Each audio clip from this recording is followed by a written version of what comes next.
मैया धरती कहती है कि इन झूठों का जो वजन है वो मैं सहन नहीं कर पाती, इन असत्यवादियों का जो वजन है उसको मैं सहन नहीं कर पाती, जो झूठ बोलते हैं, असत्य बोलते हैं। इनके पुण्य क्षीण होते हैं और अग्रसर जन्म में इनको ना अपना मकान होता, ना अपना गृह होता इनके पास, और ये भटकते रहते हैं। इसलिए हे गुरुदेव, जो माने मुझे कहा है मुझे वह पूरा कर लेने दीजिए, मुझसे झूठ मत बुलवाइए, क्योंकि झूठ बोलने वाले का भार धरती भी कभी सहन नहीं कर पाती। और लोग बिना कारण के झूठ बोलते हैं। सांच बराबर तप नहीं, झूठ देखो आप मुझसे कुछ भी नहीं कह पाओगे। आप कह कैसे दोगे? मैं प्रमाणित कथा कह रहा हूं, कोई काटे तो काटे फिर मेरी बात। यदि मैं कोई अपनी तरफ से बोल रहा हूं तो ये भागवत के पन्ने में बात लिखी, इसमें वर्णन है कि धरती माता कहती है मेरे ऊपर पहाड़, मेरे ऊपर वृक्ष, मेरे ऊपर नदियां, इनका वजन मुझे नहीं लगता, लेकिन झूठ बोलने वाले लोग जब चलते हैं तो मैं थर थर कांपती हूं, इनका वजन मुझसे सहन नहीं होता। सांच बराबर तप नहीं, झूठ बराबर पाप। जाके हृदय सांच है। क्या हुआ है यूट्यूब सत्संग पर? इनको अपने आप नहीं पता होता। जाके हृदय सांच है, ताके हृदय आप। बोलिए भक्तवत्सल भगवान की जय हो, श्री हनुमंत बलवंत महाराज की जय हो। जय जय श्री राधे, जय जय श्री राधे, श्री राधे श्याम। इसलिए गुरुदेव मुझे रोकिए मत, मुझे देने दीजिए। भगवान ने कहा राजन, क्या गुरु और चेला सलाम मशवरा कर रहे हो? नहीं देना है तो मैं चलता हूं, मुझे जरूरत भी नहीं है। राजा बलि ने कहा ब्राह्मण देव ऐसा तो नहीं हो पाएगा, मैं आपको दूंगा, आप नाप लीजिए। 10 दिशाएं आपकी हैं, जहां से आपको अच्छा लगे वहां से आप नापन कर लें। भगवान ने कहा कि जो ब्राह्मण है वह बिना संकल्प के दक्षिणा लेता नहीं है, इसलिए पहले संकल्प कीजिए। तो राजा बलि ने कहा कि पानी है नहीं, कमंडल गुरुजी के पास में है, इसलिए आप वैसे ही ले लें। भगवान ने कहा कोई बात नहीं, कमंडल हम संग ही लेके चलते हैं, पता नहीं कब दानी रास्ते में मिल जाए, हाथ आगे करो। और मेरे भगवान जैसे ही कमंडल से पानी की बूंदें डालने लगे तो शुक्राचार्य जी उसकी नलिका में जाकर के बैठ गए। ये कथा वामन पुराण में बहुत विस्तार से है, और भगवान की कृपा से मुझे 2 बार वामन पुराण की 3 बार वामन पुराण की कथा कहने का सौभाग्य प्राप्त हुआ है। तो आज तो मुझे कंस उद्धार तक कथा को लेकर के चलना है। बड़ी लंबी यात्रा है, प्रसंग इतना ही अद्भुत है, इसका जितना विस्तार किया जावे उतना कम है। नलका में टोटी में जाकर के बैठ गए, पानी गिरता नहीं है। भगवान ने आंख बंद करी, ओहो शुक्राचार्य जी दैत्य गुरु, चेले की संपदा आपको इतनी प्रिय है, यज्ञशाला का एक तिनका लिया और उस कमंडलू की नलिका में भेदन कर दिया। गुरुजी की एक आंख को विदीर्ण कर दिया भगवान ने। सीधी सी बात है, यदि कोई भी दान पुण्य सत्कर्म करता है और बीच में कोई उसमें व्यवधान करे, उसमें कोई रुकावट करे, तो परमात्मा को तो वह सहन होता ही नहीं है। गुरुजी की एक नहीं चली, संकल्प हो गया। पहले चरण में भगवान ने नीचे का और एक चरण में ऊपर का नाप लिया। विधाता ब्रह्मा ने देखा कि ठाकुर जी का चरण है, चरणों तक इकट्ठा किया, अपने कमंडल में रखा। समय आने पर भागवत जी में लिखा है वही जल इस धरती पर मां भगवती गंगा के रूप में आ गया। मंगलानां व्रतानां च कल्पम स्वर्गापवर गयो, वह गंगा जिसका आचमन करने से व्रत पूरा हो जाता है, वह गंगा जिसका दर्शन करने से जीवन मंगल कारक हो जाता है, वह गंगा जिसके दर्शन से इस जीव को स्वर्ग मिल जाता है। ऐसी गंगा भगवान वामन के चरणों से माँ भगवती गंगा प्रकट हुई। माँ गंगा अवतरण की बात कही गई जो बड़ी मलूक है। तीसरा चरण देने को रहा नहीं तो भगवान ने गरुण को कहा कि इसको गरुण फांस में पटक दो, डाल दो, बांध दो। प्रहलाद जी आए, प्रहलाद जी ने राजा बलि को मुक्त कराया।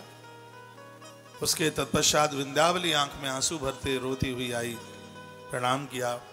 ब्रह्मणानानुदतमुतः प्राप्यम त्रिभुवनम नेन्द्रम उपेन्द्र भुजा पालितः। हे भगवान, मैं आज ये समझ चुकी हूं कि आप ब्राह्मण नहीं, आप साक्षात इंद्र के भ्राता हैं। प्रभु, मैं आपसे पूछना चाहती हूं, दान बड़ा होता है, वस्तु बड़ी होती है कि उस वस्तु को देने वाला बड़ा होता है? भगवान ने कहा कि दान से दान देने वाला बड़ा होता है। विंध्यावली रो पड़ी, कहा प्रभु यदि दान से दान देने वाला बड़ा होता है तो तीसरा चरण मेरे पति के सिर पर रख दें। मैंने अपना पति आज से आपको दिया, ये आपकी सेवा में रहेगा। मैं कभी उलाहना नहीं दूंगी कि आपने मेरे पति को मेरे हाथों से क्यों ले लिया। बस एक बार ये कह दो कि हे विंध्यावली, मैं तेरे पति से ऋण हो गया हूं, बस तुम ये बोल दो। भगवान की आंख में आंसू आ गए। ठाकुर जी ने तीसरा चरण उसके मस्तिष्क पर रखा और कहा, बेटी अब मैं तेरे पति का ऋणी हो गया हूं, अब ये जो मुझसे मांगे वो मैं इसको देने को तैयार हूं। राजा बलि झरझर अश्रुपात आंख में था। कहा, भगवान आपका दर्शन हो गया, कुछ नहीं चाहिए। भगवान ने कहा कि मेरा दर्शन तो निष्फल जाता ही नहीं है, मांगना तो पड़ेगा। उसने मांगा नहीं, भगवान ने सुतल लोक का राजा इसको बना दिया। विश्वकर्मा जी को बुला करके एक ऐसा भवन बनाया जिसके 52 दरवाजे थे। ऐसा वामन पुराण में लिखा है, भागवत जी में नहीं है, वामन पुराण में ऐसा लिखा है। उसके 52 दरवाजे थे, सुतल लोक का राजा बना दिया। और भगवान जब चलने लगे तो क्या लिखा है, वामन भुज रक्षितः। भगवान अपनी भुजाओं से इसके परकोटे की रक्षा करने को तैयार हो गए। राजा बलि ने मांग लिया था, कहा प्रभु मुझे ये तो दे दो आप, मैं इस भवन से बाहर निकलूं तो मुझे आपका दर्शन हो, और इस भवन में मैं अंदर प्रवेश करूं तो मुझे दर्शन आपका ही होना चाहिए। कथा कहती है कि आप घर से बाहर जा रहे हैं तो भगवान का दर्शन करके जाओ, और घर में आप प्रवेश कर रहे हैं तो सबसे पहले आप भगवान का ही दर्शन करो। ये प्रेम लक्षणा भक्ति है। जीवन की यात्रा कभी रुकेगी नहीं, रास्ते में कभी व्यवधान नहीं होगा। मैं कथा में आता हूं तो अपने मंदिर का दर्शन करके, हनुमान जी का दर्शन करके, और यहां से जाता हूं, यानी हर कथा में तो जाके भगवान का दर्शन।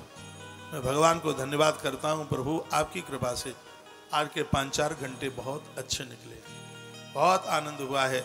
मैं तुम्हारा कितना धन्यवाद करूं। ये कथा तो हमारे और आपके लिए। तो बलि ने कहा, भगवान ये कृपा कर दो, मैं घर से भवन से बाहर निकलूं तो मुझे आपका दर्शन, और मैं इस घर में प्रवेश करूं तो मुझे दर्शन आपका ही होना चाहिए। ये कथा हमारे और आपके लिए।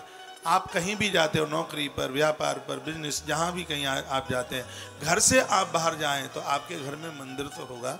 जिस घर में भगवान को नहीं पूजा जाता, जिनके घर में भगवान का मंदिर नहीं है, उनको 4 धाम की यात्रा का कुछ भी प्राप्त नहीं होता। अपने घर में मंदिर हो। अभी मैं वैष्णो देवी से आया हूं, यहाँ इधर सीधे कथा, मैं पूरे देश में क्या दुनिया में घूमा हूं, लेकिन जम्मू के आसपास जितने घरों में सुंदर मंदिर, मैंने अपनी लाइफ में कहीं इतने सुंदर मंदिर नहीं देखे। हर घर में ऐसा लगता है कि भगवान प्रकट हो रहा है। पूरा का पूरा 12x16 का कमरा पूरा भगवान को दे दिया। इतने सुंदर सुंदर मंदिर के वहां से उठने का मन नहीं करता। नहीं तो देखा जाता गले गलाए अखबार के ऊपर बिलंदा धूल जमी हो, वहां भगवान बैठेंगे। दुख आता है तो परमात्मा याद आता है। इन बहुतों को तो ये भी नहीं पता होगा कि तुम्हारे घर में भगवान चद्दर पर बैठा है कि अखबार पर बैठा है। विचार कर लो, पता हो तो। मालूम ही नहीं होगा। चरण राम तीर्थ चली जाई, तीर्थ यात्रा में चढ़ जाते हैं राम बसों तिनके मन माई। लेकिन श्रीमद्भागवत के 5म स्कंद के 26 नंबर के अध्याय में यह भी तो लिखा है, सुखदेव भगवान ने कहा, परीक्षित लोगों को चाहिए कि अपने घर को सबसे पहले तीर्थ बनाए। आपके घर में कोई प्रवेश, हमारे घर में कोई चल करके आवे तो उस समय धुंध ना हो, बाहर का रिश्तेदार आता है, मेहमान आता है, और घर में ताल ठोकर के कुश्ती हो रही होती है, पति पत्नी लड़ रहे हैं, सासू बहू में महाराज कबड्डी हो रही है। वो आदमी आता है, क्या सोचता होगा वो? घर को वृंदावन बनाइए, घर को धाम बनाइए, घर से बाहर जाएं तो दर्शन करें प्रभु का, घर में प्रवेश करें, परमात्मा का दर्शन कीजिए। वली राजा की आंख में आंसू आ गए, कहा प्रभु यह कृपा कर दें। भगवान चौकीदार बने हुए खड़े हैं वहां। एक दिन दशानन रावण दिग्विजय यात्रा के लिए निकला, ये वामन पुराण की कथा है। उसको सभी लोग जीतने थे। जब वो सुतल लोक में गया तो दरवाजे पर भगवान वामन बैठे हुए थे और उसने कहा, ए छोकरे इधर आ। वो बोलता है रावण, ए बटकू इधर आ। भगवान धीरे से गए, कहा कौन है तू? कहा मैं राजा का चौकीदार हूं। अपने मालिक को बोल, पुलस्त का नाती युद्ध के लिए आया है, ताल ठोक रहा है, बाहर निकल के आ जा। तो वामन भगवान बोले, पहले हम चौकीदार से ही युद्ध कर ले, राजा से बाद में कर लेना। सो दोनों का ऐसा युद्ध हुआ कि वामन भगवान ने पटक पटक करके उसको ढीला कर दिया।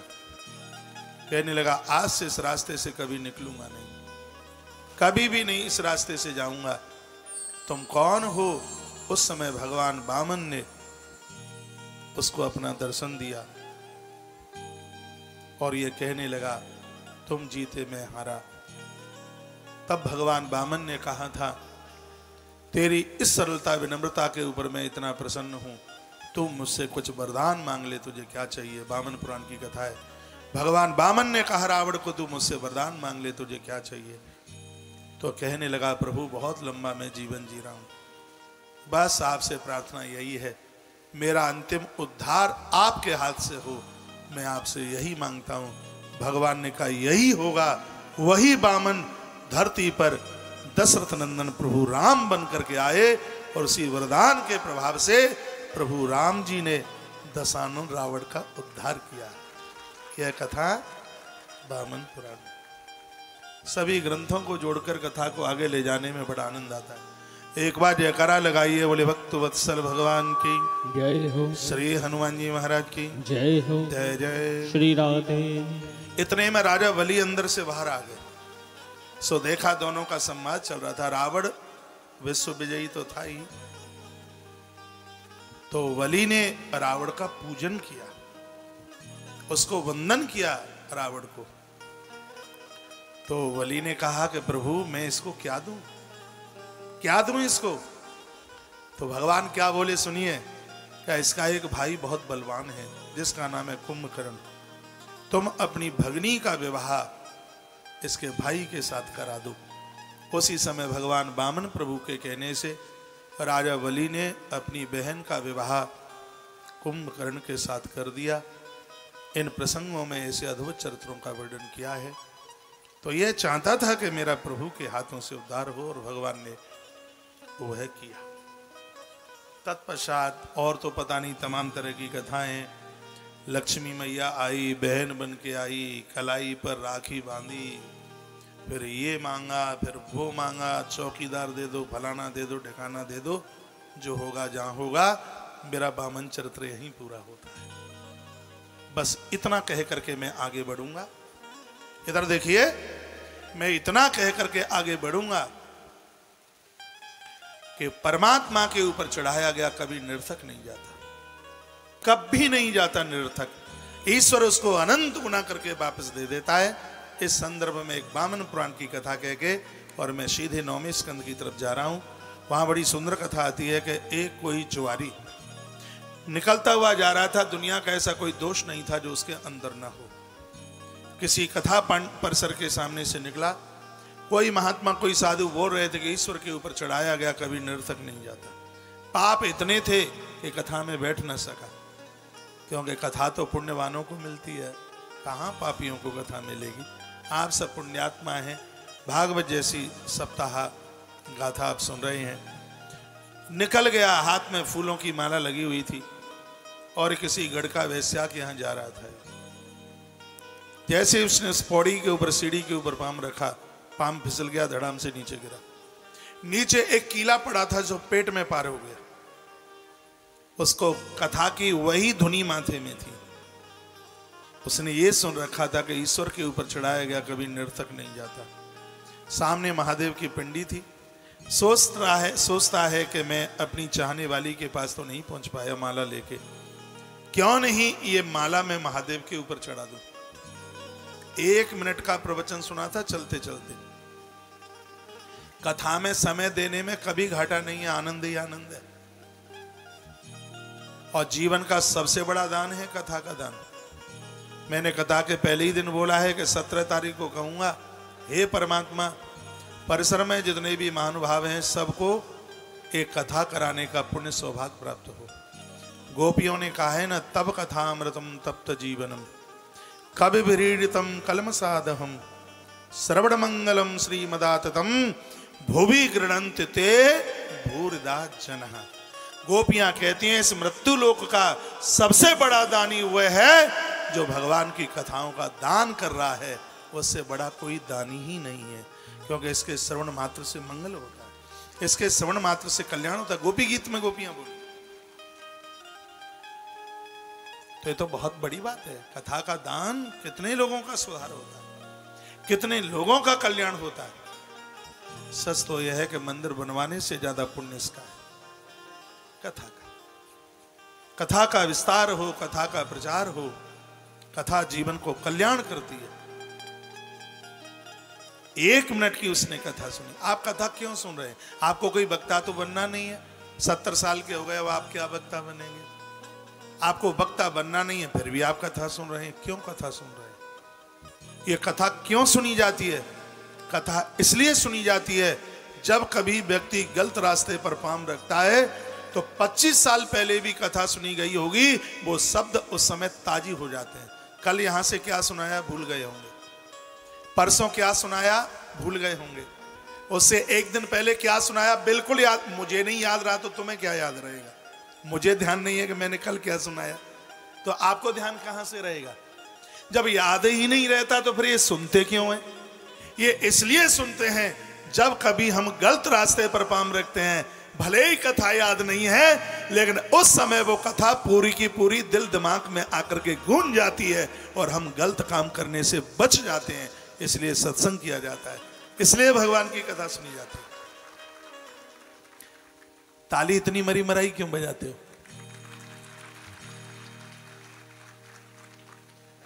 बाबा आगे आ जाओ, राम अवतार बाबा। अब हमें आपका डर नहीं लगता, पहले बहुत लगता था, अभी भी लगता है। तो बुजुर्गों का भय होना चाहिए। पाँव में क्या हो गया?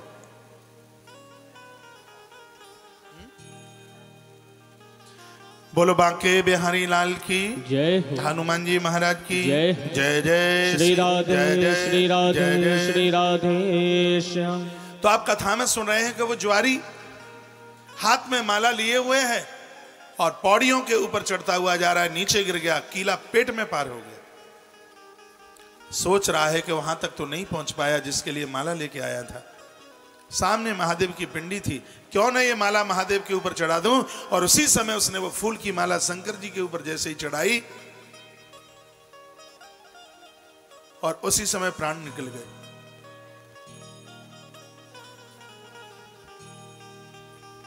पानी वाले भाई साहब, अभी तो कथा शुरू भी नहीं हुई ठीक से। ज्यादा पानी देख देख के फिर मुझे ना प्यास लगा आवे। हाँ, अभी बैठो, 1 आध घंटा बैठो। तो उसने जैसे ही भगवान महादेव के ऊपर वो माला चढ़ाई, इतने में प्राण निकल गए। यम के दूत घसीट कर लेकर के उसको ले गए यमराज के पास। चित्रगुप्त बैठे हैं, लेखा जोखा देखने वाले। कहा कि इसका खाता क्या कहता है? चित्रगुप्त ने कहा कि दुनिया का ऐसा कोई पाप नहीं है जो इसने ना किया हो। यमराज ने पूछा कोई पुण्य भी है क्या? हाँ, पुण्य थोड़ा सा है। क्या है? कि मृत्यु के समय पर, मरते समय इसने एक फूल की माला महादेव के ऊपर चढ़ा दी। यमराज ने पूछा तो उसका फल कितना बनता है? चित्रगुप्त ने कहा कि 1 घंटे के लिए इसको इंद्रासन पर बिठा दो, इतना फल मिलता है उसका। 1 घंटे के लिए इंद्र की गद्दी, इंद्रासन। उसको ले जाया जा रहा है, रास्ते में सोचता हुआ जा रहा है कि मैंने इतना पाप किया। सिर्फ मरते समय एक फूल की माला महादेव के ऊपर चढ़ाई साथ सबको ध्यान टीवी पे, हमारी तरफ को देख ही नहीं रहो हैं? सगरे बताई क्यों देख रहे? बंद कर दो। देखो सब श्रोता कह रहे हैं बंद कर दो। कर दो भाई, थोड़ा कर दो। और हमें जिनको मोह दीख है, जिन्हें हमाओ दीख, हमें कथा में आनंद हुई तभी आवे। बोलो बांके बिहारी लाल की जय हो। हनुमान जी महाराज की जय हो। बंद हो गई, हो गई। तो कहा कि 1 घंटे के लिए इसे इंद्रासन दे दो। अब वो मन में सोचता जा रहा है, रोता जा रहा है। वो जुआरी, सुनिए, वो सोचता जा रहा है कि मैंने जीवन भर पाप किया, मृत्यु के समय पर मैंने 1 माला महादेव को चढ़ाई तो उसका पुण्य इतना कि मैं 1 घंटे के लिए इंद्रासन। यदि मैं कुछ सत्कर्म करता होता तो भगवान के हृदय में मुझे जगह मिलती। 1 घंटे के लिए उसको गद्दी पर बैठा दिया गया। गोदाम में जितना रुपया पैसा धन संपदा थी वो सब इसने गरीब दीन दुखियारों को सब बांट दिया। 1 घंटे का समय पूरा हुआ। भूतपूर्व पहले वाले इंद्र आए, कहा नीचे आओ, समय पूरा हो गया। पहले वाले इंद्र आए सो देखा तो गोदाम खाली पड़ा था। उसने कहा ये तुमने क्या किया? कहा जो हमें करना था वो हमने कर दिया, अब तुमको जो करना हो सो तुम करते रहिएगा। पुनः यमराज के पास उस व्यक्ति को ले जाया गया। यमदूतों ने कहा कि 1 घंटा पूरा हो गया, अब बताइए इसको कौन से नरक में फेंकें। चित्रगुप्त ने लेखा जोखा पढ़ करके बताया और कहा तुम नरक भेजने की बात करते हो। 1 घंटे में इस व्यक्ति ने अनाथ दीनों की इतनी सहयोगिता की है, इतना दान पुण्य किया है कि इसके जितने पाप थे वो सब समाप्त हो गए और पुण्य का पलड़ा इतना भारी हो गया है कि धरती पर जहां से सूर्य उदित होता है, जहां तक अस्त हो, वहां तक राजधानी इसकी होनी चाहिए। वही जुआरी धरती पर राजा विरोचन का पुत्र राजा बलि बन करके पैदा हुआ। भैया वही बलि बन करके आया जिसके दरवाजे पर स्वयं भगवान चल करके आ गए। परमात्मा के लिए किया गया खर्च कभी निरर्थक नहीं जाता। कर लो सो काम, भज लो सो राम और दे लो सो दान। इसी में आनंद है, इसी में कल्याण है। जीवन कृत उसी में ही है। आपने अपने हाथों से दिया है, वही मिलेगा जो आपने दिया है। बेटियों को कभी खाली हाथ मन जाने दिया करो। वो भले ही महीने में 30 दिन होते हैं, वो 35 दिन आवे, जब भी वो घर से जावे तो उसके हाथ में कुछ रखिए। राजेंद्र चाचा आए अभी, प्रणाम करता हूं।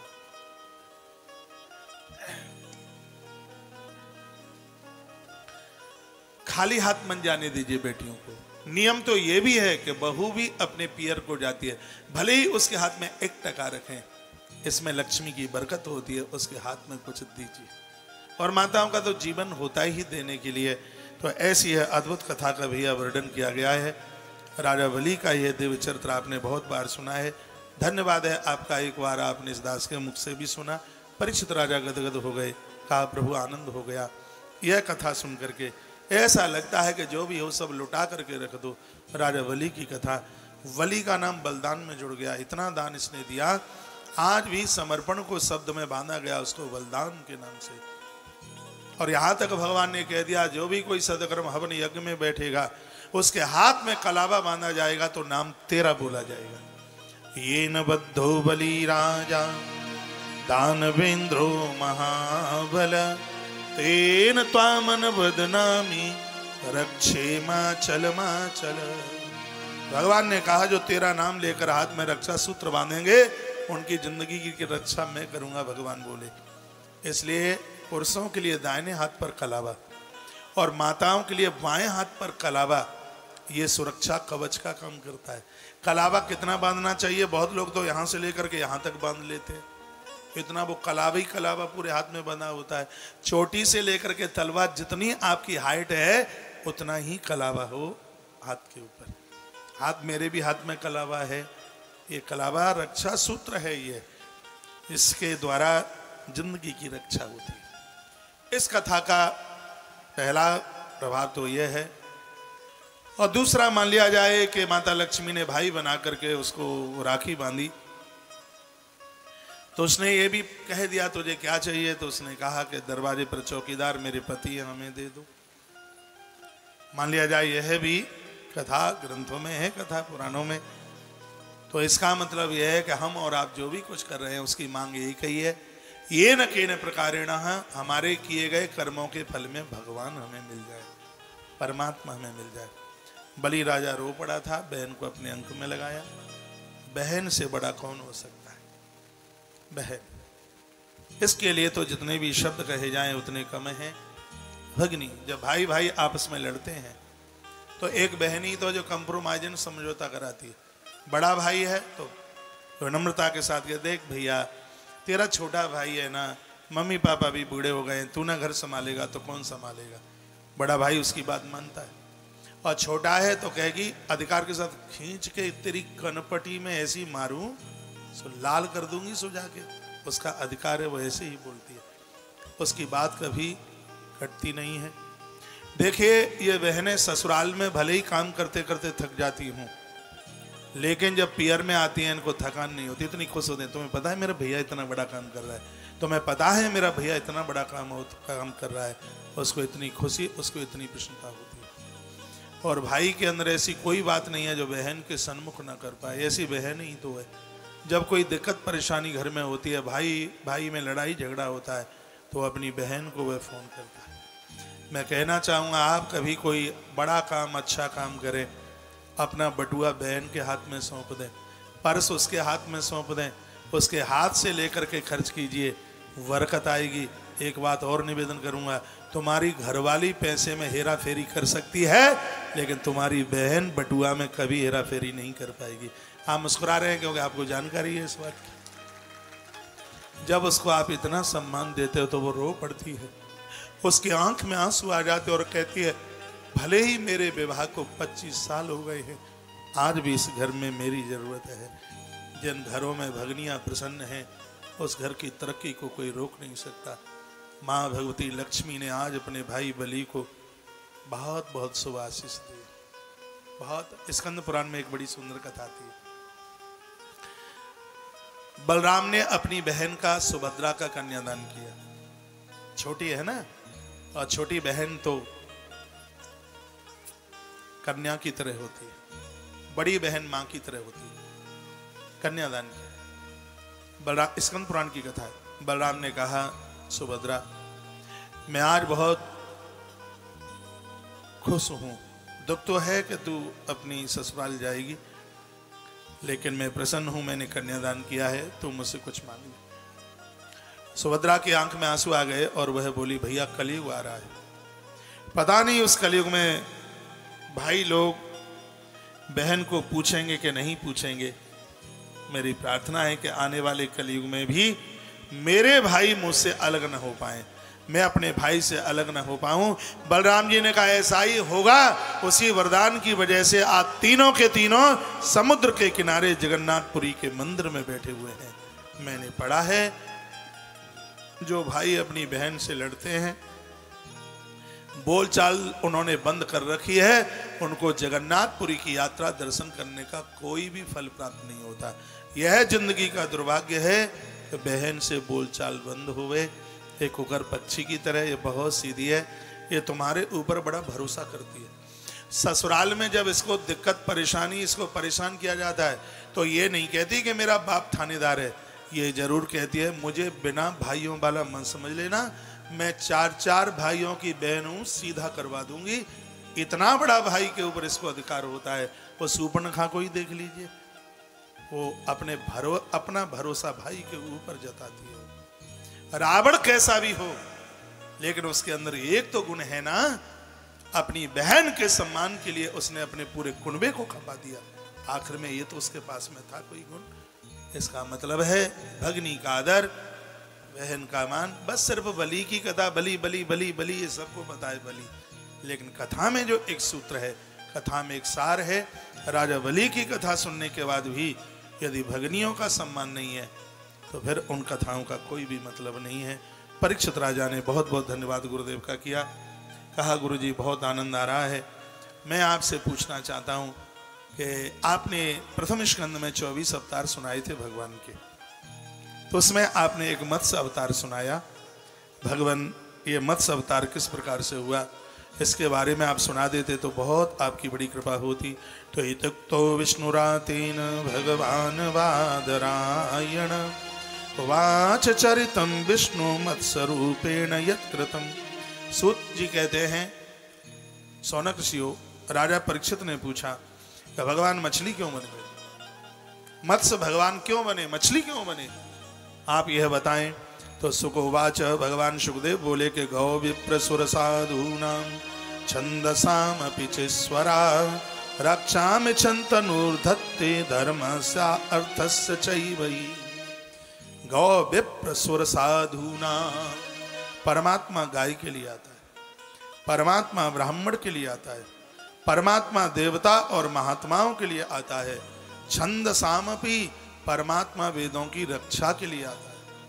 ईश्वर का आने का कारण यह है, रक्षा मिस तनु धरते, उसको धरती पर आने की कोई सगुण बनने की आवश्यकता नहीं, लेकिन वर्णन यह किया गया है कि भक्तों के लिए ही वो मनुष्य शरीर धारण करके, विविध प्रकार के शरीर धारण करके धर्मस्यार्थश्चैव, धर्म को बचाने के लिए भगवान प्रकट होता है।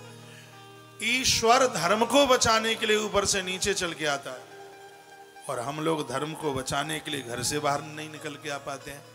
जिंदगी वही है जिस जीवन से धर्म की सुरक्षा, हर प्रकार से धर्म का रक्षण कीजिए, धर्म की रक्षा कीजिए। गो विप्रदेव साधूनाम च रक्षा मिक्षण हरि अवतारम धत्ते। सुखदेव स्वामी कहते हैं, परीक्षित, इन लोगों की रक्षा के लिए भगवान बार बार धरती पर आकर के अपना अवतार धारण करते हैं। तुमने पूछा कि भगवान मत्स्य कैसे बने, क्यों बने, तो तत्र कश्य सत्यव्रतो नामा राजर्षि तपस्ते पे। मृत्यु लोक में एक राजा हुआ था जिसका नाम था सत्यव्रत। आसीदत्ति कल्पान्ते ब्राह्मो निमित्तकुलया समुद्रोप्लवतास्तव लोका भूरादयुन्नप।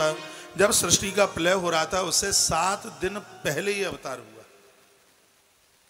सृष्टि के प्रलय के परीक्षित 7 दिन पूर्व ये हुआ अवतार। और अवतार कैसे हुआ, कहा गया योसा अस्मिन् महाकल्पे तनया सा वैवस्वता श्राद्ध देव इति ख्यातो मनुत्ते हरिणार्पिता।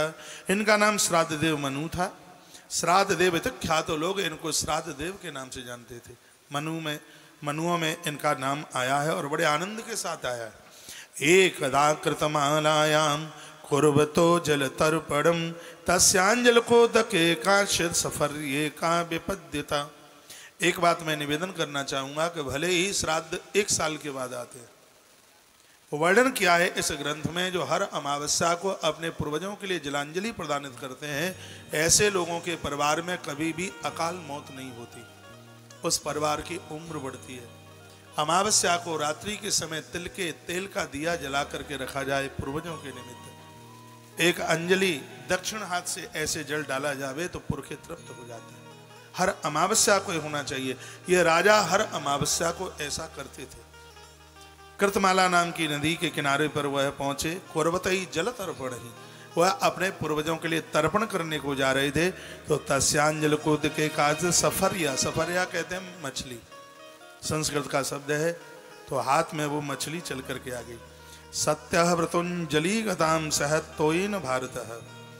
उन्होंने उस मछली को कमंडल में रख लिया, लेकिन उसका शरीर ऐसे बढ़ रहा था कि वो कमंडल में नहीं समाती। तो राजा ने अपने आंगन में एक हौदी बनी हुई थी, हौद बना हुआ था, उसको उसमें छोड़ दिया, लेकिन वो वहां भी बड़ी हो गई, उसमें भी नहीं समा रही थी। बड़ी अद्भुत कथा है, सुनिए।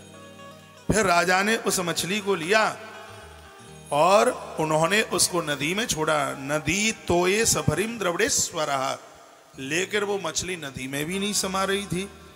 उसके तत्पश्चात उन्होंने उसको सागर में, समुद्र में छोड़ दिया। और जैसे ही समुद्र में उसको छोड़ा, उसी समय उसमें से विकराल रूप धारण करते हुए पूरा शरीर मछली का था, लेकिन मस्तिष्क उसमें भगवान नारायण का मस्तिष्क था। भगवान नारायण का मस्तिष्क तो वर्णन किया गया है कि हाथ जोड़ लिए राजा ने, का तमाह सात करुणम महाकारुणिकम नृपम नो अनुग्रहार्थम प्रीत्या मत्स्याया बपुर्धम। भगवान धन्य हैं आप, जगत कल्याण के लिए आपने मत्स्य रूप धारण किया है। भगवन् तस्यादीनतरं वाक्यं मां श्रुत्य समहीपति। सुखदेव भगवान कहते हैं, परीक्षित, परमात्मा को दीन वचन अति प्रिय लगते हैं। जब भी कभी भगवान की आरती होती है आरती होते समय देवता की सीधी दृष्टि आरती करने वाले भक्तों की तरफ होती है। आरती के समय पर या तो हाथ में ताली हो या उनकी करांजलि ऐसे जुड़ी हो हाथ। बहुत लोग तो बगली खुजाते रहते हैं, सिर खुजाते रहते हैं, नथुआ में उंगली डालते रहते हैं, ना तो हाथ जोड़ेंगे ना भगवान को ताली बजाएंगे। ऐसा सब कुछ लोग ऐसे आदत के मजबूर होते हैं, कुर्सी पर बैठेंगे तो एक टांग हल रही होगी ऐसे अपने आप, किसी सोफा पर बैठेंगे तो उसके धागे निकाल रहे होंगे। एक कोई श्रीमान जी आश्रम में सोफे पर, मैंने कहा दान में नहीं मिला है, खरीद के लाए, काय को इनके रो में निकाल रहे। वो हमें आदत है, का ऐसी भी आदत होती है। बहुत लोग नकुआ में उंगली डालते रहेंगे, इतने गंदे, ऐसे क्या बोले भैया। आरती में हाथ नहीं जोड़ेंगे बिल्कुल भी, देवता को खड़े रहेंगे बिल्कुल बिल्कुल सफेदा के पेड़ की तरह। इसमें वर्णन है ज्ञात घातव्यो दीना मां दीन वत्सलः। हाथ जोड़ करके आज सत्याव्रतो अंजलिम यादेभ्यो ज्ञात घातव्यो दीना वत्सलः। हाथ जोड़ करके सन्मुख खड़े हो गए। तस्या दीन तरम वाक्यम, दीन भाव से बोलने लगे, प्रभु आपने मेरे ऊपर बड़ी कृपा करी है, मेरे लिए आप आदेश कीजिए। ना हम कमंडलावस्मिन् कृष्णम वस्तु में होत्सये कल्पयो कई सुविपुलम यत्रायम निवसे सुखम। जब तुम मेरे कमंडल में नहीं समाये, मुझे तो तब ही पता लग गया था कि आज मेरे ऊपर कृपा करने के लिए परमात्मा मछली के रूप में चल के आ गया।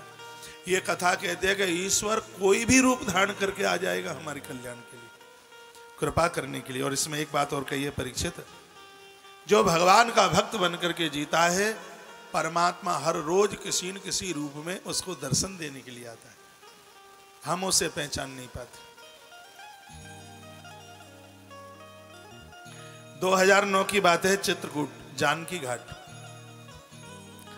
मैं एक 90 दिन उधर रहा था, 3 महीना।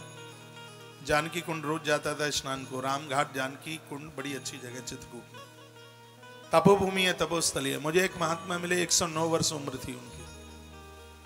उनकी जटाएं मेरे पास से इस कैमरे के पास तक। मैंने उन्हें प्रणाम किया। मैंने पूछा, महाराज जी आप तो कब से रह रहे हैं? वो बोले, मैं 5 साल का था, माता पिता का देहावसान हो गया, रणछोड़ दास बाबा मुझे यहाँ लेके आ गए। मैंने इतने लंबे समय से रह रहे हैं तो आपको तो राम जी का दर्शन रोज होता होगा। बूढ़ा महात्मा इतनी जोर से रोया, मुझे लगा मुझसे कोई गलती हो गई, मैंने कुछ पूछ लिया ऐसा। तो मैंने कहा, गुरुजी हमसे कोई गलती हो गई? वो बोले, गलती नहीं हो गई, मैं इतना अभागा हूं, मेरे राम जी किसी न किसी रूप में मुझे रोज दर्शन देने को आते हैं, लेकिन मैं उनको पहचान नहीं पाता। यहाँ भी ग्रंथ में यही बात कही गई है। भगवान सुखदेव कहते हैं, हे राजन, जो भगवान के शरणापन्न है, परमात्मा अपने भक्त के सामने किसी न किसी रूप में रोज ही प्रकट होता है। आज राजा सत्यव्रत के लिए भगवान मत्स्य रूप धारण करके प्रकट हो गए। राजा ने कहा, ना हम कमंडलावस्मिन् कृच्छम वस्तु में उत्सये। भगवान जब आप कमंडल में नहीं समाये, तब ही मुझे पता लग गया था कि आज भगवान कृपा करने को पधार गए हैं। आपने बड़ी कृपा करी है, मेरे लिए कोई आदेश कीजिए। कथा समझ में आ रही है? थोड़ा ये मत्स्य भगवान की कथा वक्ता लोग कम ही करते हैं, कम करते हैं। सीधा बलि चरित्र से छलांग लगा के राम कथा। मत्स्य अवतार की देखो, मैं ये कहूंगा जो कि इस भागवत में लिखा है, इसमें 24 अवतारों की चर्चा है। थोड़ी थोड़ी लिस्ट पढ़ दें ठीक है, लेकिन भागवत का सिद्धांत यह है कि भागवत तब ही पूरी मानी जाती है जो भगवान व्यास ने 24 अवतार लिखे हैं, संक्षिप्त 24 अवतार के ऊपर कथा होनी चाहिए। ज्यादा विस्तार नहीं तो भले ही तो शब्द बोलें, लेकिन उस अवतार के लिए बोलना चाहिए, तब ही भागवत पूरी मानी जाएगी। तो इसलिए मत्स्य पुराण की मैंने मत्स्य अवतार की कथा आपके बीच में रखी है। मैं तो आपको 11वें स्कंद में बुद्ध अवतार की भी चर्चा करूंगा, क्योंकि 24 अवतारों में से वो भी तो एक अवतार है। हयग्रीव अवतार की मैंने आपसे चर्चा की है, देवी भागवत से कथा सुना दी, लेकिन हयग्रीव अवतार की बात करी है मैंने आपको। तो सर्वे लीलावतारस्ते भूतानां भूतिहि तव ज्ञातमिच्छामि यदो रूपम इदर्थम भविता धृतम न तेरविंदाक्ष पदोपस्फीर्णम वृषा भवे सर्वद्वितयात्मनः। भगवान के चरणों में वंदन प्रणाम। परमात्मा ने कहा कि आज से मैं 7वें दिन यहाँ आके प्रकट होऊंगा इसी सागर में, और मेरे सिर के ऊपर एक स्वर्ण का सींग होगा। हे राजन, एक नौका में कुछ विशेष सामग्रियों को रख करके उस नाव में सप्तर्षियों को बिठाना। 7 महात्मा आएंगे उस समय, यहाँ चरण पकड़ लेना और उनको उसमें बिठाना, और उस समय मैं तुमसे 7 दिन 7 रात्रि तक कुछ संवाद करूंगा, और आने वाले समय पर वही संवाद मैं व्यास रूप में प्रकट होऊंगा। उसी संवाद को मैं मत्स्य पुराण के रूप में लोगों के बीच में प्रकट करूंगा। उसके तत्पश्चात ऐसा ही हुआ। 7वें दिन भगवान स्वर्णमय सिंह जिनके सिर के ऊपर था भगवान प्रकट हो गए। एक नौका भगवान के सींग से बांधी गई, सप्तर्षि बैठे और दिव्य उसमें संवाद हुआ। लिखा है हेमो लक्ष्य योजनो मत्स्य प्रादुर्भव। वर्णन किया गया कि 4 लाख योजन का लंबा चौड़ा शरीर था भगवान का, छोटा मोटा नहीं था। 4 लाख चतुर्थ लक्षम, 4 लाख और सिंह के एक श्रृंग धरो हेमो लक्ष्य योजनो मत्स्यो प्रादुर्भुव। सोने का सिंह था और 4 लाख योजन में इतना लंबा चौड़ा भगवान का दिव्य विग्रह है। और वह नौका बांधी गई और दिव्य प्रवचन किया गया। प्रवचन में क्या कहा गया? प्रवचन में कहा गया कि हर व्यक्ति के लिए प्रलय हर क्षण आगे खड़ी हुई है। जैसे सत्यव्रत ने रस्सी भगवान के चरणों से, भगवान के सींग से बांध दी, राजा का कल्याण हो गया। आप भी अपनी बुद्धि रूपी रस्सी को परमात्मा के नाम रूपी चरण से बांध लीजिए और भव सागर से पार हो जाइए। तुम्हारी जिंदगी की नाव पार हो जाएगी, इस संसार में डूबेगी नहीं। अपनी बुद्धि को पिता में भीष्म की तरह परमात्मा के चरणों में समर्पित कर दो। पता नहीं बुद्धि कहाँ कहाँ खोटे खोटे लोगों को दे आयो। जो मिल जाता है उसको भी कहते हैं मन हमने तुम्हें दे दिया। फिर कोई मिल जाए मन हमने तुम्हें दे दिया। फिर कोई मिल जाए मन हमने तुम्हें दे दिया। गोपियां तो कहती थी ऊधो मनन भय 10-20, लेकिन आज के आदमी के पास 1000 मन है। जो मिलता है उसी को मन देता है। हमने मन तुझे दे दिया, हमने मन तुझे दे दिया, पता नहीं इसके पास में कितने मन है। अरे भैया, मन बुद्धि चित्त अहंकार चतुष्ट अंतःकरण परमात्मा को दे दीजिए। मत्स्य पुराण की कथा कहती है जीव का उद्धार, जीव का आत्म कल्याण तब ही होगा। प्रसंग को पूरा करता हूं। प्रलयापस धातु सुप्त शक्ति मुखेभ्य सुतगणपनीतम प्रतिपादतम दिति जम कथा यतो ब्रह्म सत्यव्रतानां तम खिलतम जियमीनम नतोस्मि। जय जय श्री भागवते महापुराणे अष्टादश्याम संहितां 82 स्कंदे मत्स्यावतार चतान्वडम नाम चतुर्विंशो अध्याय। इस ग्रंथ में लिखा है जो इस कथा को सुनेंगे उनके पास में 2 चीजों की कमी नहीं रहेगी। एक है मति और एक है संपत्ति। मति ठीक होगी तो उद्धार होगा, और संपत्ति भी ठीक होगी तो व्यक्ति व्यभिचार नहीं करेगा, उल्टे पुल्टे काम नहीं करेगा। इस कथा के द्वारा मति और संपत्ति दोनों प्राप्त होती हैं। एक बार मेरे साथ बोलिए कृष्णाय वासुदेवाय हरये परमात्मने प्रणतः क्लेशनाशाय गोविंदाय नमो नमः। कृष्णाय वासुदेवाय देवकी नंदनाय च नंदगोपकुमाराय गोविंदाय नमो नमः। बोलिए ओम हरे नमः। ओम हरे नमः। ओम हरे नमः। ओम हरे नमः। ओम हरे नमः। ओम हरे नमः। श्रीमद् भागवत जी के 9वें स्कंद में प्रवेश कर रहे हैं। एक एक स्कंद का नाम बोल के चल रहा हूं, तो फिर आप ये तो नहीं कहेंगे कि कोई स्कंद की कथा छोड़ दी। 9वां स्कंद है। बोलिए ओम नमो भगवते वासुदेवाय। ओम नमो भगवते वासुदेवाय। परीक्षित राजा को बहुत आनंद हो रहा था। गुरुदेव के चरणों में बैठे और उन्होंने कहा कि मनवंतराणि सर्वाणि त्वय्येक्तानि श्रुतानि मे वीरानंत वीर्यस्स हरेस्तत्र कृतानि च योऽसौ सत्यव्रतो नाम राजर्षि द्रवणेश्वर ज्ञानम यतीत कल्पान्ते लेभे पुरुष सेवया। द्रवण देश में जन्म लेने वाले सत्यव्रत नाम की राजा की कथा आपने आनंद पूर्वक कही और मुझे बहुत अच्छा लगा। सभी मनवंतरों की कथा आपने सुनाई, लेकिन गुरुदेव हम आपसे सुनना चाहते हैं। क्या सुनना चाहते हैं? कि सूर्यवंश में अभी तक कौन कौन से राजा हुए और भविष्य में कौन कौन से राजा होंगे। सूर्यवंशावली को आप सुना दें, आनंद हो जाएगा। तो सुखदेव भगवान बोले कि श्रूयतां मानवो वंश प्राचुर्येण परम तप न शक्यते विस्तरतो वक्तुम वर्ष शतैरपि। कहा सूर्यवंश इतना पावन है, इतना पवित्र है कि मैं 100 वर्ष तक इसका वर्णन करूं राजन तो भी मैं इसका वर्णन नहीं कर पाऊंगा। फिर भी संक्षिप्त सूर्यवंश की कथा राजन सुन लीजिए। क्या सुना दिया, सुनिए। भगवान सुखदेव कहते हैं राजन, क्षीर सागर में भगवान नारायण और उनकी नाभि से कमल, कमल से ब्रह्मा और ब्रह्मा से मरीचि प्रकट हो गए। मरीचि के यहां पर महात्मा कश्यप ने भविष्य में आके जन्म लिया। महात्मा कश्यप के यहां सूर्यदेव प्रकट हुए। सूर्यदेव के यहां श्री श्राद्ध देव मनु जी महाराज का जन्म हुआ। श्राद्ध देव मनु, जिनको कोई संतान नहीं थी, श्राद्ध देव मनु को कोई संतान नहीं थी, तो गुरुदेव वशिष्ठ की कृपा से इन्होंने यज्ञ किया और उस यज्ञ में संकल्प था कि एक कन्या की नहीं, एक पुत्र की प्राप्ति हो जाए। लेकिन उसमें से इला नाम की बेटी पैदा हो गई। गुरुदेव से पूछा, गुरुजी मैं तो चाहता था बेटा, लेकिन बेटी कैसे हुई? कहा कि यह तुम्हारी पत्नी चाहती थी इसलिए कन्या हुई है।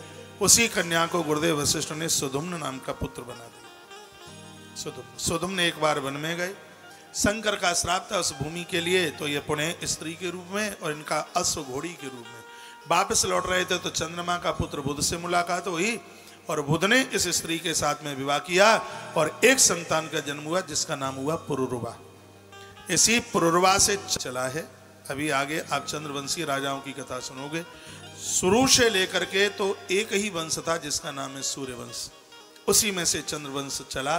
चारों वर्णों में से किसी भी वर्ण का व्यक्ति क्यों न हो, उसके वंश दो ही हैं, या तो वो सूर्यवंशीय है या वो चंद्रवंशीय है, या सूर्यवंशीय या चंद्रवंशीय, तो दो में से उसका एक ही कोई वंश है। तो ऐसी अद्भुत कथा सुखदेव भगवान सुना रहे हैं। कहा कि जब वो सुधुम्न घर नहीं आया तो पता लगाया कि क्या हुआ, तो गुरुदेव ने कहा अरे अरे वो तो स्त्री के रूप में प्रकट हो गया, पैदा हो गया स्त्री के रूप में। पुनः भगवान शिव की आराधना की गई, पर यह कहा गया कि 6 महीना स्त्री और 6 महीना ये पुरुष के रूप में रहेगा। आगे चल करके इन्हीं के यहाँ पर बड़ी बड़ी अद्भुत संतानों का वर्णन किया गया है। पुराणाकार वर्णन करना चाहते हैं कि श्राद्ध देव मनु जी के यहाँ आगे 10 पुत्रों का जन्म हुआ है, जिनमें सबसे बड़े श्री इक्ष्वाकु जी महाराज हैं। बड़े अद्भुत राजा हुए। इक्ष्वाकु, नृग, धृष्ट, करुष, कवि और नभग, ये इनकी संतानों के नाम हैं। नभग के यहाँ नाभाग हुए और नाभाग के यहाँ महाराज अम्बरीश हुए। अम्बरीश बड़े अद्भुत राजा हैं। ये वही अम्बरीश हैं। अम्बरीशो महाभाग सप्तद्वीपवतीं मयीं, 7 द्वीपों के ऊपर जिन्होंने शासन किया। अभ्याम च श्रियं लब्धा विभुम चातुलम भुवि, ये वही अम्बरीश हैं जिनके माध्यम से एकादशी व्रत की महिमा का वर्णन किया है। इन्होंने 11 का व्रत किया। ये देखिए, ये पति और पत्नी दोनों धार्मिक हैं, नहीं तो बड़ा मुश्किल होता है। पति धार्मिक होता है तो घरवाली धार्मिक नहीं होती। हाँ, एक तुलसी सालराम का चरणोदक ले तो दूसरे महाराज पौआ का ढक्कन खोले। लेकिन ये भगवान की बहुत बड़ी कृपा है कि दोनों के दोनों धार्मिक। भगवान नारायण का चक्र इनके दरवाजे पर रक्षा करता है। एक बार ये 11 का उद्यापन करने को जा रहे थे और उसी समय गुरुदेव श्री दुर्वासा जी चल करके आ गए। दुर्वासा जी को न्योता दिया। उस समय पारण का समय हो चुका था। देखो, आप में बहुत लोग एकादशी करते हैं और प्राय करते ही हैं ज्यादा तरह से, लेकिन पारण आप में लोग बहुत कम करते होंगे। मैं इस ग्रंथ के माध्यम से कहना चाहूंगा, पारण से एकादशी की महिमा बहुत ज्यादा अनंत गुना बढ़ जाती है। सुबह सूर्य उदित होता है, उससे 1 घंटा 24 मिनट के बीच में पारण कर ले। पारण में क्या है, थोड़ा गंगा जल ले लो, गंगा जल नहीं है तो जल ले लो और उसमें 5 तुलसी के पत्ते डाल लो और 3 बार उसका आचमन कर लो। बस ओम नमो भगवते वासुदेवाय बोलते हुए 3 बार उसका आचमन कर लो। और यदि आप प्रदोष का व्रत नहीं करते हो तो थोड़े उसमें चावल और डाल लो। चावल द्वादशी को जितना भी पुण्य है वो सब चावल में रहता है। तो ये पारण करने की विधि। अम्बरीश का टाइम वो निकल रहा था, गुरुजी आए नहीं तो वो जल लेने ही वाले थे पारण का, इतने में गुरुजी आ गए और वो तो देखते ही महाराज उनकी तो भ्रुकुटियां चढ़ गई। इतने रुष्ट हो गए कि जटा पकड़ी धरती पर डाली, उसमें से कृत्या तैयार हो गई। कृत्या को भगवान के चक्र ने खत्म कर दिया और चक्र गुरुजी के पीछे लग लिया। गुरुजी सब जगह गए लेकिन कहीं भी उनको शरण नहीं मिली। भगवान नारायण के पास पहुंचेगा, हमें बचाओ।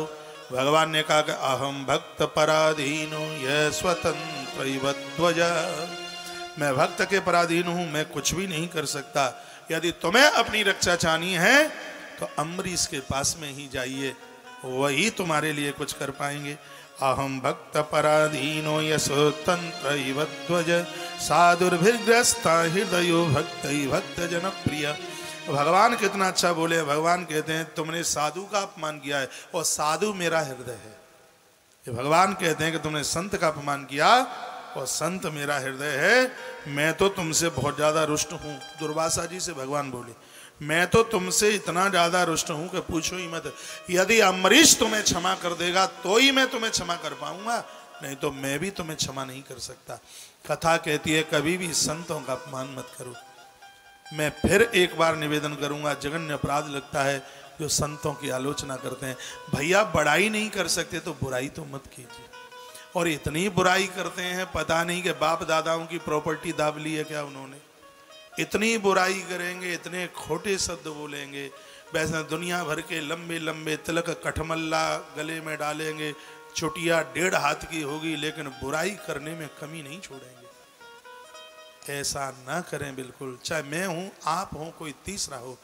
बुराई करने से, निंदा करने से पुण्य क्षीण होते हैं। पुण्य तो क्षीण होते ही हैं, उन्हें चमगादड़ बनाने से कोई रोक नहीं सकता। बाबा तुलसी मोहर लगा के उत्तराखंड में कहते हैं जीवन में बहुत बड़े दोष हैं, किसी की निंदा चुगली करना, इससे बड़ा दोष नहीं, उन्हें चमगादड़ बनना पड़ता है। 84 लाख योनियों में सिर्फ और सिर्फ एक ही जीव ऐसा है जो स्वयं की विष्ठा खाता है। स्वान अपनी विष्ठा नहीं खाता, सूकर और कुतरा कुतरियां अपनी विष्ठा नहीं खाते, लेकिन ये चमगादड़ अपनी विष्ठा खावे। जिसके सिर के ऊपर चमगादड़ गिर जावे, कपड़ों के सहित पानी में डूब के स्नान करना पड़ता नहीं, आयु छीड़ हो जाती है। चमगादड़ 84 लाख योनियों में इतनी गिरी हुई है। और ये वही लोग चमगादड़ बनते हैं जो निंदक हैं, जो चुगली करते हैं, उल्टा पुल्टा बोलते हैं, किसी की बड़ाई 2 शब्द नहीं बोल सकते। तो भैया किसी की निंदा तो मत कीजिए, ऐसा तो ना करिए, ये बहुत बड़ा दोष है। पता नहीं क्यों करते हैं, ना कुछ लेना ना कुछ देना, यूं ही उनको। और निंदा करने वालों को तो चाय की जरूरत नहीं पड़ती है, देखो ना उन्हें कॉफी चाहिए, ना उनको निंदा चाहिए, और ना उनको चाय चाहिए ना कॉफी चाहिए, उनको निंदा जरूर चाहिए। एक श्रीमान जी बैंक में मैनेजर थे, अब कोई मैनेजर बैठे हो तो बुरा ना मानिएगा, उनको चोली करने की बड़ी आदत। बैंक के लिए जा रहे थे, सामने सगाई वाले आए दरवाजे के आगे, तो बैंक का तो रास्ता भूल गए, राम राम जी राम राम जी राम राम जी। अब वो तो सगाई पक्की हो गई, तो वो तो घर में उनको खाने पीने की व्यवस्था में लगे। इतने में श्रीमान जी को मौका, जी कहाँ से आए हैं जी, कहाँ से आए हैं जी, कहाँ से आए हैं जी, कांकर खेरा से आए हैं। अच्छा जी अच्छा जी, और कहा इनका बेटा हमने देखा था और वो बड़ा मलूक है, बड़ा अच्छा है, रिश्ता पक्का हो गया है और 9 मई की शादी निकली। हाँ बच्चा तो बहुत बढ़िया, ढूंढने से नहीं मिलेगा, इतना अच्छा है, इतना बढ़िया है कि बस पूछो ही मत, बस हल्की फुल्की खांसी है, ठीक ठाक हो जाएगी। खांसी है, अरे वो रात को पैक बैक लगा लेता है, पौआ लगा लेता है, खांसी, शराब पीता है। अरे रोज कहाँ रखी है पीने के लिए, जब कभी जुआ में हाथ साफ कर लेता है तो एक पौआ लगा लेता है, तो इसका मतलब है जुआरी है। अरे जुआ के लिए भी कहाँ पैसा रखा है, लास्ट वाली बस में सवारी उतरती हैं, उनकी जेब फाड़ देता है, उन्हें लूट लेता है, तो जुए में। और महाराज लोग तो माथा पकड़ के चले गए, कहा साहब बहुत बहुत धन्यवाद तुम्हारा, तुमने हमारी बिटिया को कुएं में गिरने से बचा लिया।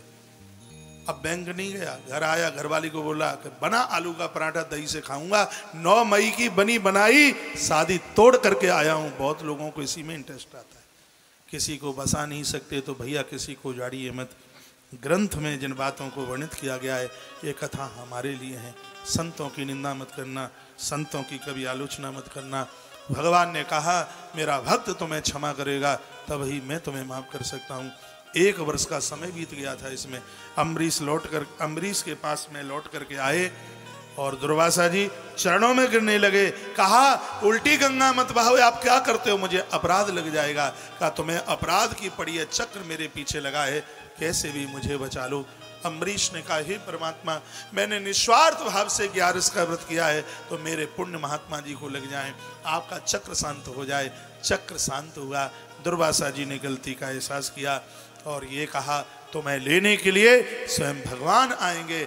अम्बरीश का शरीर जब छूटा है, परमात्मा अपने गरुण को लेकर के आए थे, उस पर आरूढ़ होते हुए भगवत धाम के लिए चले गए। मई निर्वद्ध हृदया साधवः समदर्शन वसे कुर्वन्त मां भक्त्या सस्रिया सत्पतिम यथा।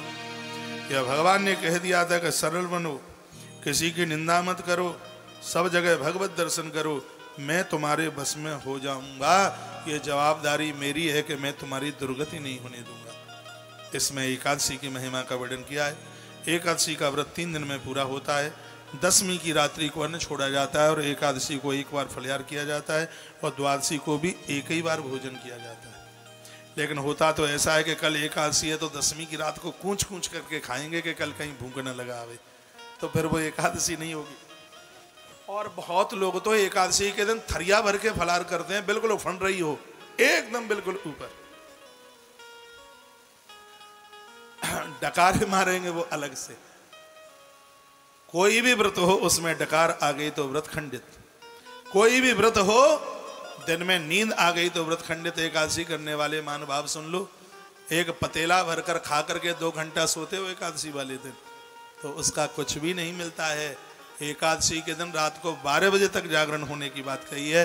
सिर्फ फुल्का रोटियां छोड़ने का नाम एकादशी नहीं है, व्रतियों को जीतने का नाम 11 से एकादशी है। बोलिए एकादशी मैया की जय। हमारी खाऊ बातों को बुरो मत मानियो, अभी हम तख्ता पे बैठे हैं तो कछू बोल सकते हैं। हाँ, नीचे आए के प्रणाम कर लेंगे, प्रार्थना कर लेंगे। है यो मत बोलियो कल को छोकरा और हमें ऐसो ऐसो उपदेश देवे। मेरी तरफ से कोई उपदेश नहीं है, मैं तो सिर्फ सुखदेव भगवान की वाणी आपके बीच में परोसने की कोशिश कर रहा हूँ। यदि कोई आदमी भंडारा करा रहा हो, परोसने वाला कहे कि ये मेरी छाती का दम है, ये सब मेरे द्वारा हुआ है, तो ये उसकी बहुत बड़ी भूल है। गुलाब जामुन तो किसी और ने बनाई है, भंडारा तो किसी और का है, ट्रे पकड़ करके हम लोग तो उसको परोस रहे हैं। वह परोसने वाला होशियार है जो गुलाब जामुन को रायते के सकोरा में नहीं डालता। हाँ, यदि गुलाब जामुन रायते के सकोरे में डाल दिया तो उसका स्वाद बदल जाएगा। मैं तो सोच रहा हूँ कि सुखदेव भगवान की गुलाब जामुन को इतने बढ़िया तरह से परोसूं कि नून खरी न लगे। गुलाब जामुन तो भगवान सुखदेव की है, मैं तो सिर्फ परोसने और परोसने का काम कर रहा हूँ, इसमें मेरा कुछ भी नहीं है। एक बार जयकारा लगाएं, बोलो बांके बिहारी लाल की जय हो, श्री हनुमंत बलवंत महाराज की जय हो, आज के आनंद की जय हो। ऐसे ही अम्बरीश की वंशावली का आगे वर्णन किया। इधर इक्ष्वाकु वंश का वर्णन किया है। इक्ष्वाकु वंश में आगे चल करके बड़े अद्भुत राजे हुए हैं। इनके वंश में बहुत आगे की पीढ़ी में जाकर के एक बाहुक नाम के राजा हुए और जिनको 100 बेटे थे। सबसे छोटे थे निमि और सबसे बड़े थे विक्षी। विक्षी के वंश का वर्णन किया गया। आगे जाकर के एक बाहुक नाम के राजा हुए। उनकी 2 पत्नियां थी, संतान नहीं थी। वन में गए तो बड़ी वाली ने छोटी वाली को जहर दे दिया, जैसा कि भागवत में लिखा है। लेकिन जाको मारे साइया मार सके ना कोई, जिसको बचाने वाला भगवान है उसको कौन मारेगा। एक बच्चे का जन्म हो गया, उसके ऊपर जहर की परत लगी हुई थी, इसलिए उसी बच्चे का नाम सगर रख दिया गया। मैं खोलू, सगर का अर्थ होता है सगरियते मिलियते सगर, जो जहर में मिला हुआ है, इसलिए उसका नाम सगर रख दिया गया। सगर बड़े अद्भुत राजा थे। इन्होंने समुद्र के किनारे बड़े बड़े यज्ञ किए, इसलिए समुद्र का नाम सागर हो गया। इनके भी कई विवाह हुए और उन विवाहों में 2 पत्नियां बड़ी प्रमुख थीं। एक का नाम था सुमति और एक का नाम था केसनी। केसनी ने 60,000 पुत्रों को जन्म दिया। 60,000 कैसे हुए होंगे ये राम जी ने पूछा, विश्वामित्र जी ने वाल्मीकि रामायण में बताया कैसे हुए। और सुमति ने एक पुत्र को जन्म दिया जिसका नाम था असमंजस। असमंजस बहुत क्रूर था। अयोध्या के छोटे छोटे बच्चों को पकड़ के कुएं में डाल देता है। तो पिताजी ने इसको घर से बाहर कर दिया। सगर राजा एक बार यज्ञ किए, उसमें घोड़ा छोड़ा गया। घोड़ा इंद्र ने पकड़कर महात्मा कपिल के आश्रम पर बांध दिया।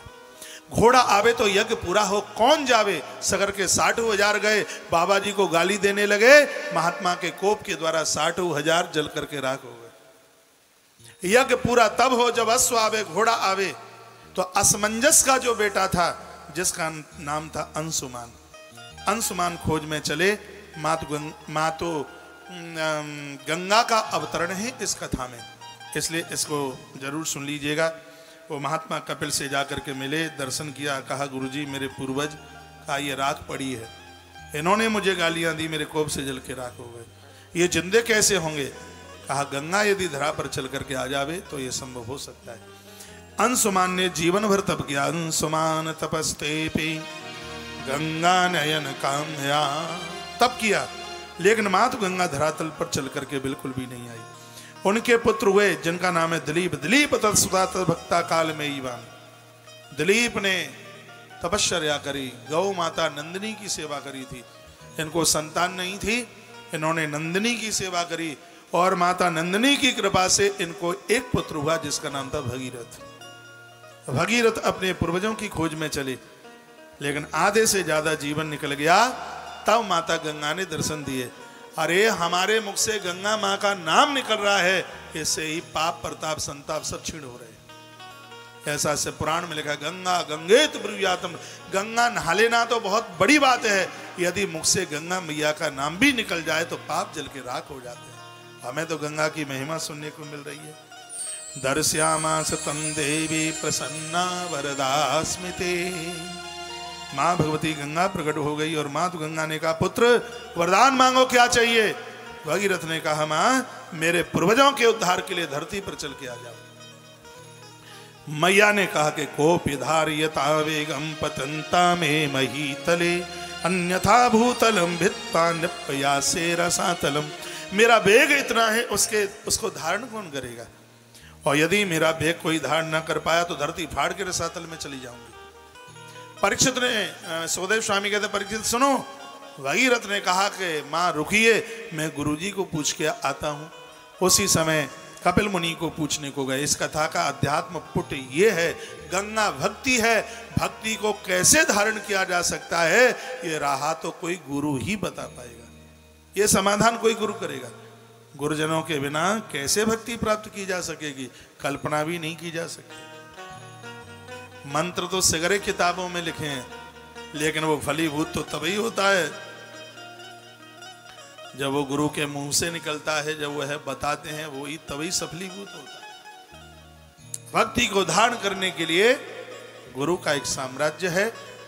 तो गुरुदेव के पास में पहुंचे, गुरुजी ने कहा कि महादेव को प्रसन्न कर लो, क्योंकि गंगा को धारण करने के लिए महादेव की जरूरत है। गंगा भक्ति है और आप किसी भी देवी देवता के पुजारी क्यों नहीं है, यदि शंकर के लिए आस्था नहीं है, भक्ति नहीं आएगी। और हूँ एक गुप्त मत सबई कहूँ कर जोरी, शंकर भजन बिना नर भगत न पावहु मोर।